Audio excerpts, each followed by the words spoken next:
It is the diagnosis that changed one person's life and the course of medical history. The first diagnosed case of autism, a life forever changed, and one mother whose journey helped millions of other families and children who followed. Here's Nightline co-anchor Juju Chang. You'd never know it, but this man helped make history. In the annals of medicine, he's known as case number 1. His name is Donald Triplett. In 1943, he was the first person ever diagnosed with autism, the brain disorder that affects verbal and social interaction. And in many ways, his journey from despair to hope mirrors the history of autism itself. Hey, Donald, how are you? All right, KTW, how you doing today? Finding Donald was the culmination of 15 years of reporting for Nightline correspondent John Donvan and producer Caren Zucker. This little boy is named Jake. Among the first journalists to cover autism on network television, they began in 2001 with Jake, this little boy undergoing what was then a relatively uncommon therapy called Applied Behavior Analysis, or ABA. And what do you call this little bit of progress? A miracle? No, because this is autism. Jake! Whoa! And hard work has to take the place of miracles.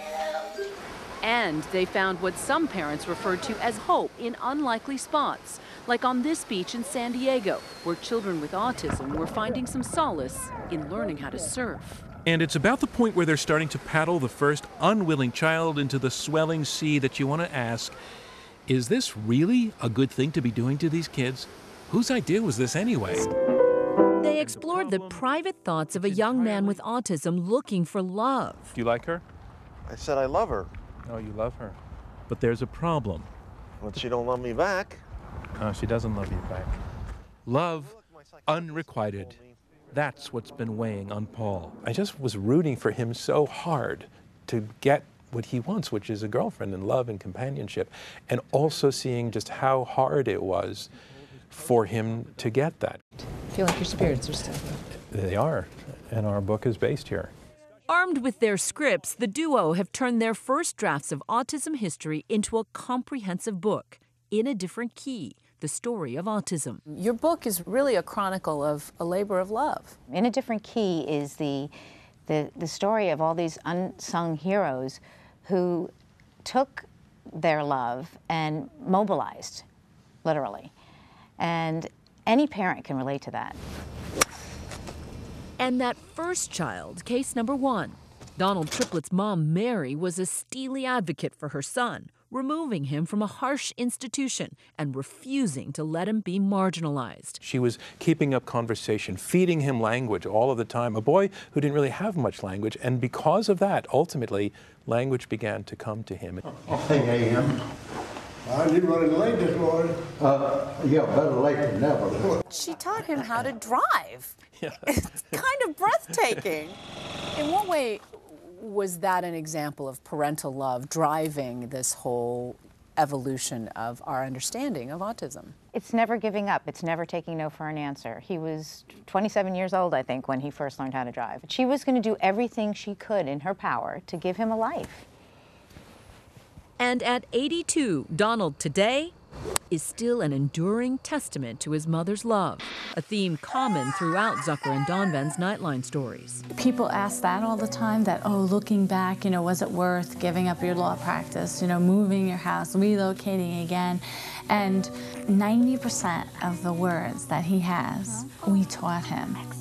So how much is a word worth? How much is one word worth? Every word is priceless. The intimate access the pair received to these remarkable families was no accident. I have a 21-year-old son, Mickey, who has autism, and when he was first diagnosed, I didn't know where to start. And as soon as I hit the ground running with him, I thought I have to just keep figuring out what's out there, and I have to share it with the world. Like a true journalist. It was a little bit hard to say, we want to do stories about autism. Stories about what?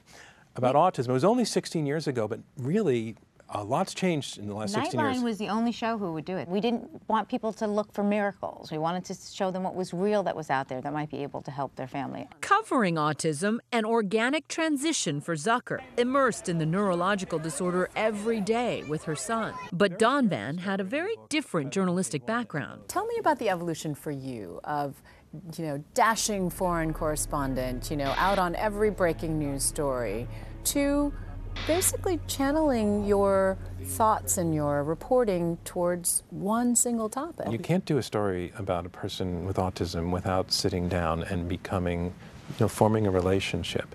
And in the beginning, I didn't know how. So it was a very big switch from action to very, very personal and intimate with somebody who I had to travel more than halfway to them to understand. What are the future chapters in the history of Adults. autism? We have not looked at adults. As a society, we more or less, not perfectly, but more or less said, when these kids are kids, let's give them all the opportunities we can to help them have great adulthoods. Then they turn 21, and all of that sort of goes down the drain in a lot of cases because people need continuing help. But where are they? They're living at home with their parents often, and for those 40 years after school, the person with autism has really not gone anywhere, not done anything. Did you have a goal, John, going into the book? Caren, as a member of the community, as at that time when we started out, you had a little boy, now you have a man. I choke up over this. It's been a big... What makes you emotional? Her kid. I know that Karen's always said what she wants is when her kid, now a man, is out there in the world, that she won't be the only one who has his back, that it'll be everybody. Excuse me. And she wants this book to get people who read it to be willing to be those people, to be there for her kid, Vicky. So I hope we did it. For Nightline, I'm Juju Chang in New York. Our thanks to Juju, John, and Caren for that powerful story.